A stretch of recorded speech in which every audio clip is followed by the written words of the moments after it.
higher growth within the shortest time period. Let's encourage these sectors that have got the greatest potential, or which are the major sources of growth for our country.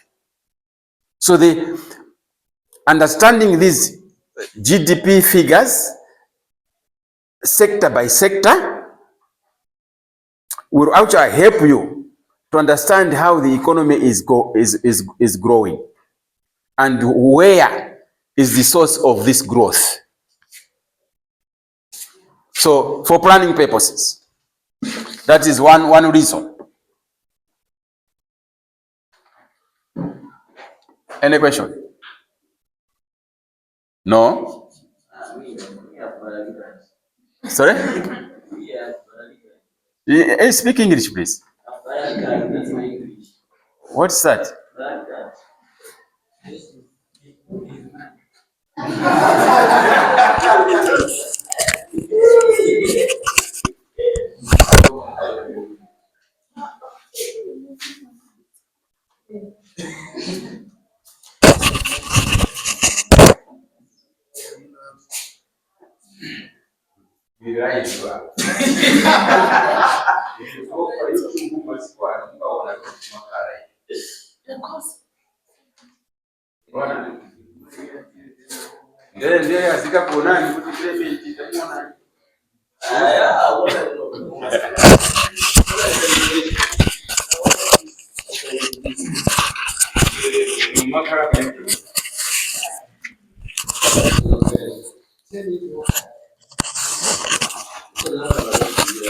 Okay, so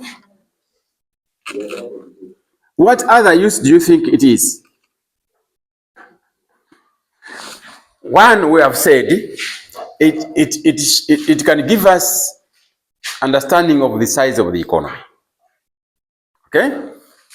Two, that we can measure how well we are doing.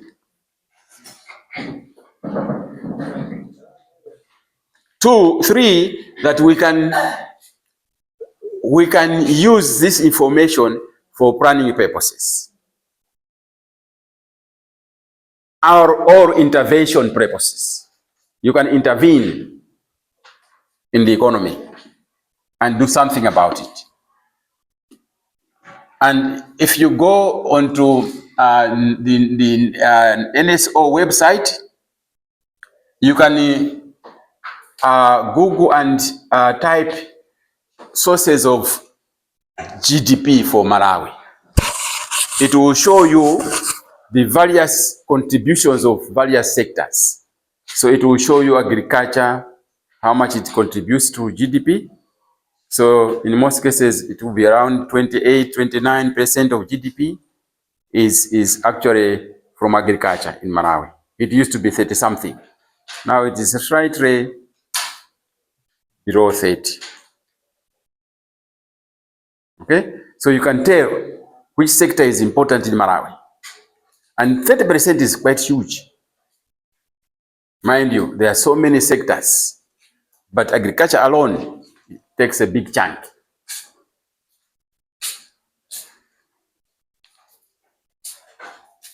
And that shows we are very underdeveloped. Because in developed countries, agriculture will contribute around 3-4%.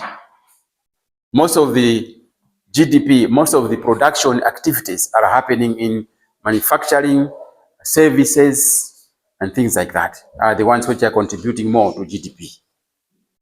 And that is what we call structural transformation of the economy. GDP is moving away from being more composed of raw materials, primary production, into manufacturing and services. And that's what economic development is all about. Transformation of the structure of the economy.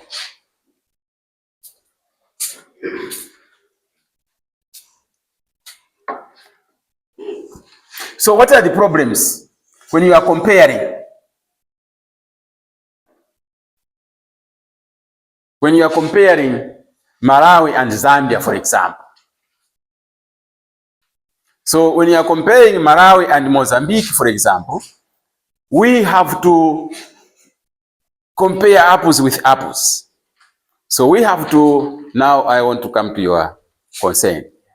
So we have to move from Malawi kwacha, which our GDP will be, into dollars. So then we can say, okay, Malawi has GDP worth so many dollars. Mozambique has GDP worth so many dollars. And we can see which one is bigger.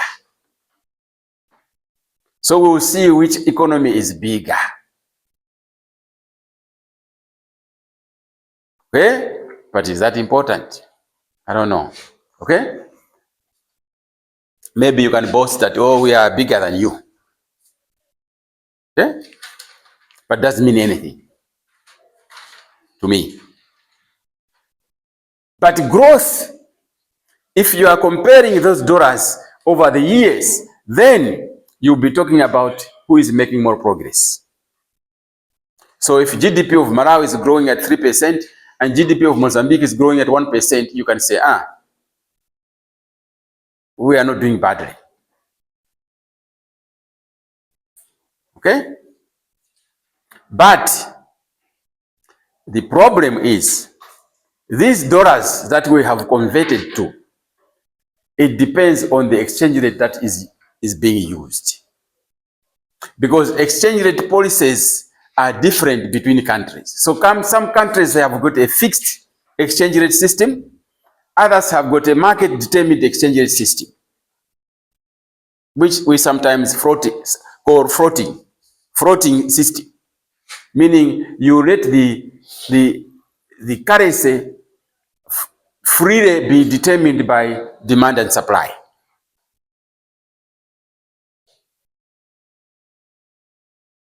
Okay? So the dollar that has been determined in Kwacha, in Malawi Kwacha, may actually not be the same dollar as in Mozambique. Even though we have all converted to US dollars, but because of the differences in exchange system, they will not reflect the true values of the dollar. So the dollar as calculated in Malawi may not actually be the dollar as calculated in Mozambique. So when you are comparing Mozambique and Malawi, you are actually not comparing the same things. And the valuation, for your information, is when your currency is fixed. When your currency is fixed, when you change it, it means you have devalued it or revalued. In most cases, it's never revalued, it's devalued. Devaluating means you were fixed. So you say, okay, we have fixed the kwacha at 100 kwacha to per dollar. Now we will move to 150 kwacha per dollar. You have devalued, you have made your kwacha weaker.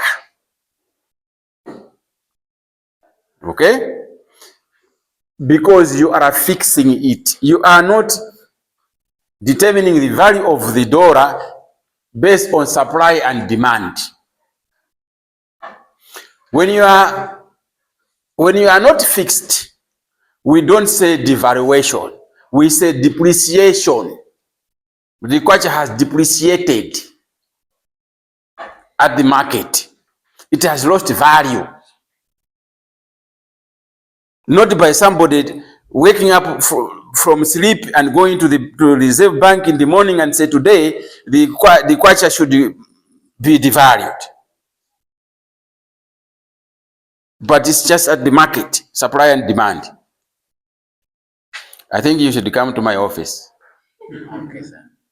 Because now if I am to lecture to you about supply and demand, it's another lecture. But what I can tell you is, supply of dollars, when we say we have supply of dollars, it means we are exporting. That's the supply of dollars. The demand for dollars is importing. So when we are saying supply and demand should determine the dollar, it means we are saying export versus imports should determine the value of the kwacha or the value of the dollar. But it's another lecture, so I don't want to go that side. Suffice to say that the exchange rate system can determine whether you are having a true reflection of the value of the currencies or not. So if you are fixing it for whatever reasons you have, and another country is not fixing for whatever reasons they have, and you are comparing the dollars found in the two exchange rate regimes, the dollars might not be the same. So the comparison between Zambia or between Mozambique and Malawi may actually be misleading. That's one thing. The other thing is that these figures are talking about the absolute figures. So we may say Malawi has a GDP of $12 billion. We have converted to dollars. Okay? Those kwachas we have converted into dollars. And so we say Malawi has a GDP of $12 billion. Then we are trying to compare with, let's say, Swaziland. Swaziland has got a GDP of $10 billion. Malawi, $12 billion. Will you boast that you are better off than Swaziland? In absolute terms, you may say, yes, you have $12 billion and they have $10 billion. But absolutely, in terms of figures, yes, you are higher, but it doesn't tell you how well your people are. Those who are doing these activities, economic activities that you are measuring, it will not tell you how well the people of Malawi and the Swaziland, who is better. Okay? So economists, because of that, economists have said, why don't we do a further check? Why don't we, instead of using absolute GDP figures, we should be using GDP per capita. GDP per capita. GDP per capita means per person. I think capita is Latin or something. GDP per capita is per person. So you take GDP of each of Malawi divided by the population of Malawi to find GDP per capita. GDP of Swaziland divided by population of Swaziland. So you have GDP per capita for Swaziland. So that's why it's better to compare those, the per capita figures, because it is taking care of the population differences. So you can just be comparing per capitas. Okay? So you can now compare the GDP of Malawi and Tanzania and GDP of Malawi and Kenya. I think Kenya, they have 60 million people or something like that. I'm not sure. You know, so you can compare now because you're only dealing with per capita. So that's how economists have tried to solve this problem of comparison using absolute GDP figures. But per capita also, people have said no, it's not a good measure because it doesn't tell you, because this is just like an average. It doesn't tell you the income inequality, the difference between the rich and poor in that country. It doesn't tell you the poverty levels in that country. Some countries have got big differences between the rich and poor compared to other countries. So maybe you should use what they call Gini coefficient, those inequality differences. GDP is not good. GDP per capita is still as fraud as using just absolute GDP figures. But some people say we are closer. Using GDP per capita is better than GDP figures in general.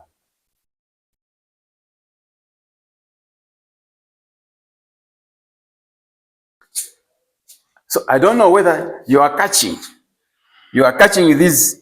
As we are going, I'm talking about good things about using these statistics. I'm also talking about problems, or why some people have said, these national income statistics, they are good. We can use them with caution because there are problems.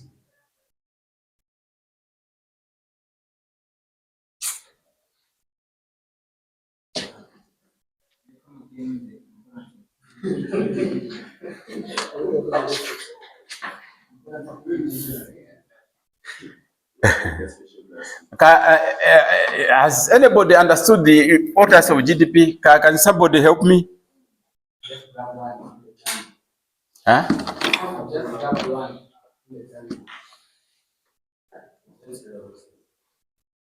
Challenges of using GDP.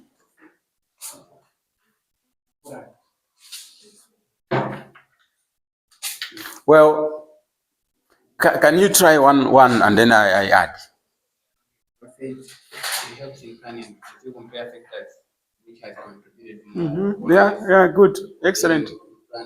You can. Yes. It can be helpful for planning purposes. Yeah, because GDP comes with sectors. You know, when you open these spreadsheets for GDP, you can actually see fisheries, how much it is, electricity, water, blah, blah, blah, blah. Sometimes they group them just in sectors. And in each sector, you can also open up files, what is composed of in that sector. So you can actually study what is happening in your economy in terms of economic activity. Now, one challenge is that it only measures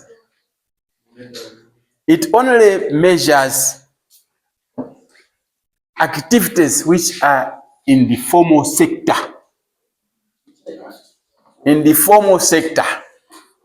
So very good for asking. You have reminded me of another problem of GDP. Mind you, we said it is a monetary value of all goods and services produced in a country. Okay? So anything that you cannot put money on cannot be captured. Okay? And anything that is illegal cannot be captured. So Kachasu cannot be captured. Chamba cannot be captured. Anything that is illegal, nobody will capture it because nobody will come forth and say, I make so much Kachasu. Sorry?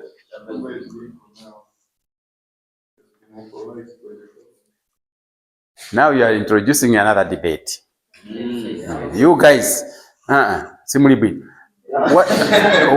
I am saying is something has to be in the formal sector. And you know, this is our biggest problem here in Malawi. Honestly, in Malawi, we probably have close to half of the economy is informal. It's not captured. And this happened in Nigeria and Tanzania. They tried to redo their GDP by making sure that they estimate what this informal sector is contributing. And when they did that, their GDPs, somehow doubled. Here in Malawi, there are a lot of activities which are done underground, not necessarily underground, but these, the way we capture them is we capture those activities that are with MRA. Okay? So for example, when you travel between here and area 25 along the road, you will see that there are a lot of businesses. A lot of people are working there, but they are never on payroll. Mabwana wa mango hapa sakash.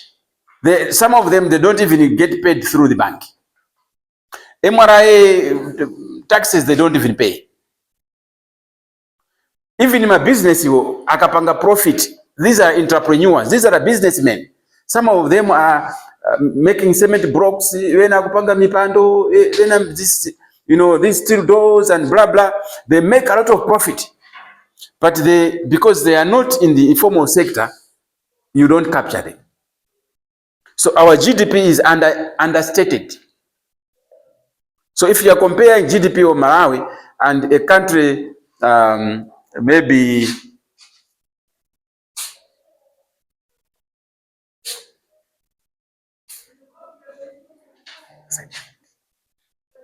what's a bit of office manga branch?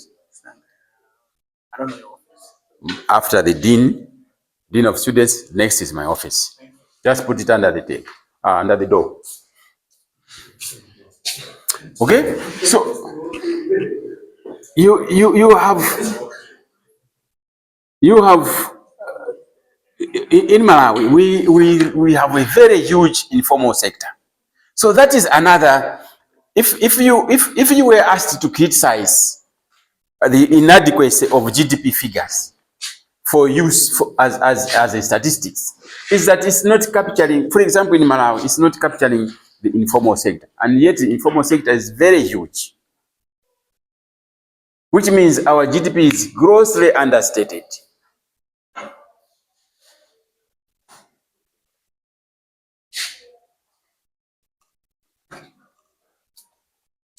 So the importance is that economic, it gives you a clear picture of what is happening in the economy.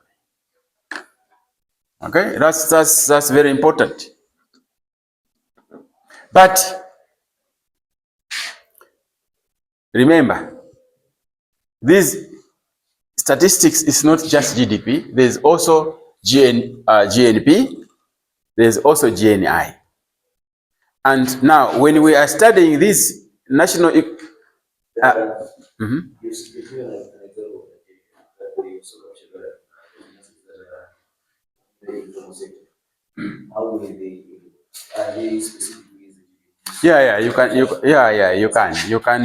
can estimate what is in the formal sector.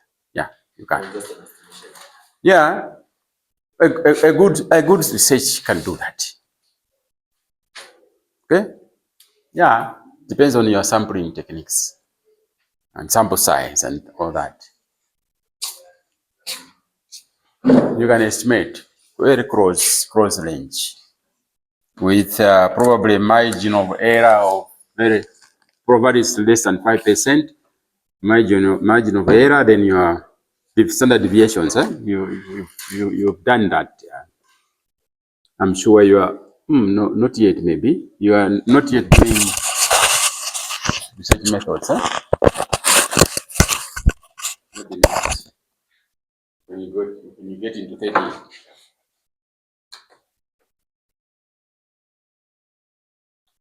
Okay, so we will continue discussing the pros and cons of this national income statistics, but let me check on my time. We have about 11 minutes, so I don't want to. Sorry? Okay. You say 8. I'm saying we have got about 11 minutes. So, and yet I am saying that we don't have enough time. So who is better, you and me? I am saying we have 11 minutes and we don't have enough time. And you are saying we are 8 minutes. So who is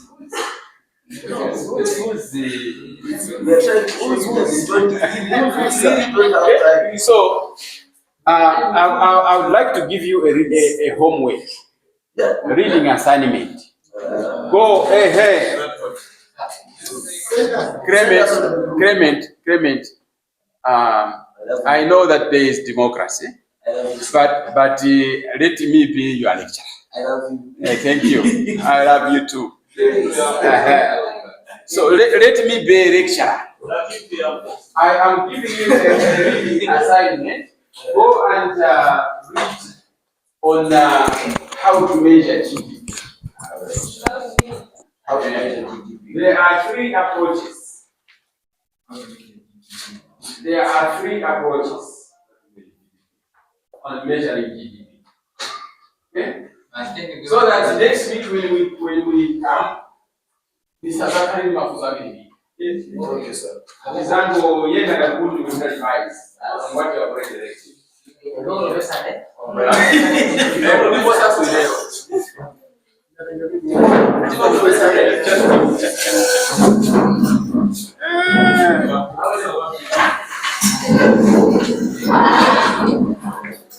Let's say Vatican by the pages. But as you say,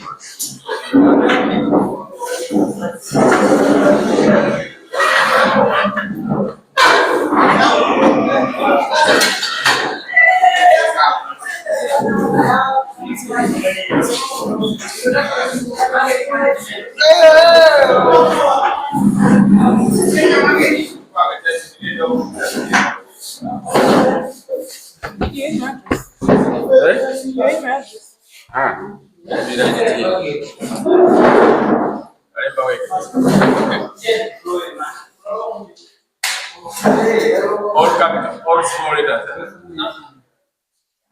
And then